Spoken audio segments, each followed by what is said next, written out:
Hello बच्चों, स्वागत है आपका हमारे YouTube channel Om learning classes में। जैसा कि पिछले 3 वीडियोस में हम आपको बिल ऑफ एक्सचेंज से रिलेटेड जितनी भी थ्योरी थी उसकी डिटेल में जानकारी दे चुके हैं। आज हम बिल ऑफ एक्सचेंज से रिलेटेड एक बहुत ही महत्वपूर्ण टॉपिक के बारे में बात करेंगे, जो कि है ड्यू डेट, जिसे कि हम अपने बिल से संबंधित जो भी हमारे न्यूमेरिकल होते हैं उन्हें सॉल्व करने में यूज़ करते हैं। तो आइए समय को ना बर्बाद करते हुए अपने वीडियो को आगे बढ़ाते हैं। तो बच्चों, डे डेट की गणना जो होती है इसे करने का एक सिंपल सा फॉर्मूला होता है, जो कि क्या है, विनिमय पत्र की अवधि प्लस अनुग्रह दिवस।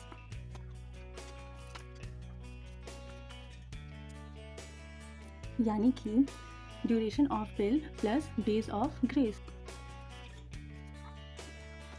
तो बच्चों, ये फॉर्मूला जो है ये तो बहुत ही सिंपल है, लेकिन जब अभी हम डे तिथि की गणना करते हैं तो हमें कुछ ऐसी महत्वपूर्ण चीज़ें होती हैं जिनका बहुत ही ज़्यादा ध्यान रखना पड़ता है, जिसके आधार पर हम डे तिथि की गणना सही से कर पाते हैं। तो आइए सबसे पहले देखते हैं कि वो सारी कौन सी महत्वपूर्ण चीज़ें हैं। इसमें सबसे पहला जो हमारा आता है वो है महीने के आधार पर गणना। दूसरा है दिनों के आधार पर गणना। तीसरा है हमारा राष्ट्रीय अवकाश। चौथा है हमारा तत्काल अवकाश। तो ये कुछ मेन चीज़ें हैं जिन्हें हमें डेटे की गणना करते वक्त बहुत ही ध्यान में रखना होता है, लेकिन इसके अलावा भी कुछ और बहुत ही बारीक चीज़ें हैं, तो उन्हें हम आगे आपको एक एक करके बताते चलेंगे। तो उसके लिए आपको क्या करना होगा, पूरा वीडियो बहुत ही ध्यान से बिना स्किप किए हुए देखना होगा। तो अगर हम सबसे पहले महीने के आधार पर गणना करते हैं तो मान लीजिए कि ये राम है और एक श्याम है। राम जो है इसने क्या किया है, एक 3 महीने का बिल श्याम पर लिखा है, ठीक है।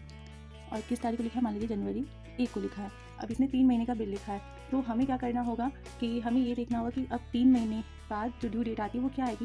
तो 1 जनवरी से जब हम 3 महीना लेते हैं तो 1 फरवरी, फिर 1 मार्च और फिर 1 अप्रैल। तो 1 अप्रैल जो हमारा आ रहा है वो तो हमारा बिल की अवधि आ गया। अब इसमें हम 3 दिन जो है वो अनुग्रह दिवस के जोड़ेंगे, तो हमारा क्या हो जाएगा, हमारा आ जाएगा जो ड्यू डेट है वो 4 अप्रैल को आएगा।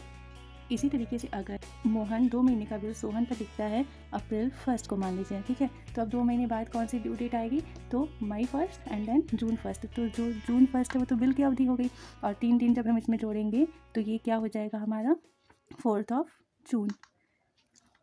इसमें एक चीज़ बहुत ही ध्यान देना होता है कि जब हम महीने के हिसाब से गणना करते देती थी तो हमें मंथ हमारा 31 का, 29 का, 28 का या 30 का है, हमें इस चीज़ को बिल्कुल भी इग्नोर करना होता है। इस चीज़ को बिल्कुल भी हमें ध्यान नहीं देता। अगर हम आपको एग्जांपल दें तो मान लीजिए कि बिल जो है वो 31 जनवरी को लिखा जा रहा है और ये है हमारा 1 मंथ के लिए, ठीक है।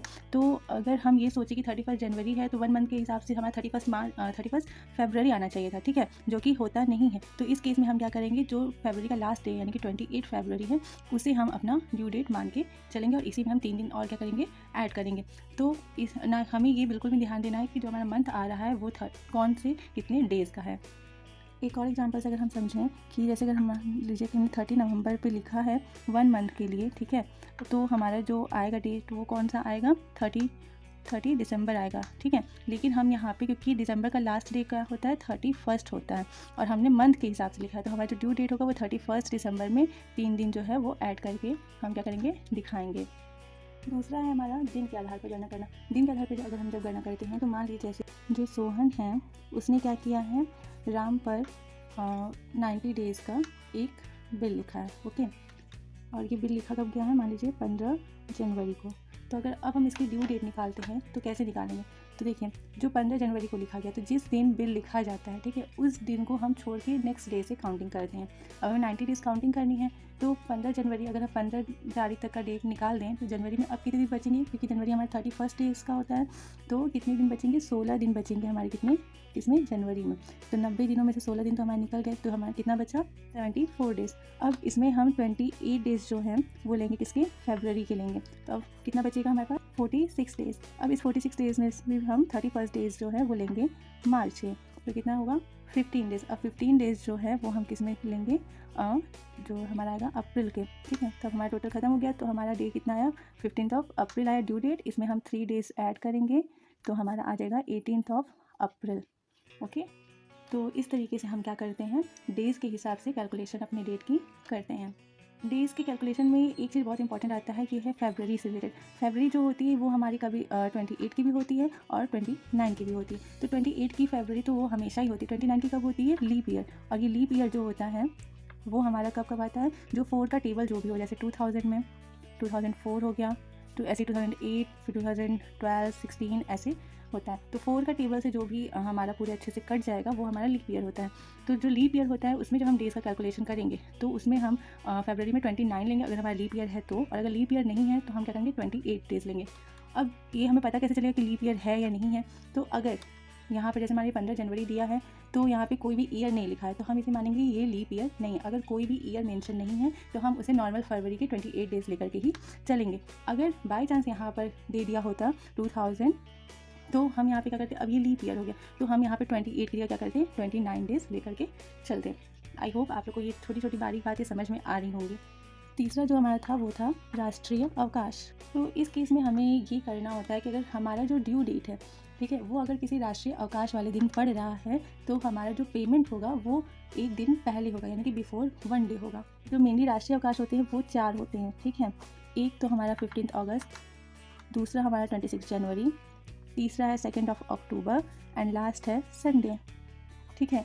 तो अगर इन चारों में से किसी भी दिन पे हमारा ड्यू डेट आ रहा है बिल का तो जो पेमेंट होगा वो एक दिन पहले, जैसे कि इस केस में 14 अगस्त को, इसमें 25 जनवरी को, इसमें 1 अक्टूबर को और इसमें संडे की जगह पे सैटरडे को। ओके, अब आप ये सोचेंगे कि इन तीनों का तो समझ में आ जाए लेकिन संडे हमें पता कैसे चलेगा? कैलेंडर तो हम हमेशा अपने पास रखते नहीं है। तो अगर क्वेश्चन में दिया है कि उस दिन संडे है ड्यू डेट पर तो आप सैटरडे लगाएंगे। अगर क्वेश्चन में नहीं दिया हुआ है तो आपको चिंता करने की भी कोई ज़रूरत नहीं है। आप ये एकदम अच्छे से ध्यान में रखिएगा कि पेमेंट कब होगा राष्ट्रीय अवकाश के केस में, बिफोर 1 डे, ठीक है, बिफोर 1 डे। लास्ट था हमारा तत्काल अवकाश। इस केस में हम क्या करते हैं, जैसे कि अगर कोई भी इमरजेंसी हॉलीडे हो गया है, जैसे देश पे कर्फ्यू लग गया है, कोरोना के कारण देश को बंद कर दिया गया है, या फिर किसी भी वजह से अगर अचानक से छुट्टी कर दी गई है तो उस कंडीशन में जो पेमेंट होता है हमारा, ठीक है, जो पेमेंट होता है वो हमेशा आफ्टर 1 डे होता है। जैसे मान लीजिए कि ड्यू डेट जो है वो हमारी 3 अगस्त को आ रही है। अब इस दिन तो कोई भी छुट्टी नहीं होती है नेशनल, तो 3 अगस्त को आ रही है। अब इस दिन अचानक से बंदी हो गई है तो हमारा जो पेमेंट होगा वो होगा 4 अगस्त को, यानी कि हमेशा 1 डे आफ्टर होगा।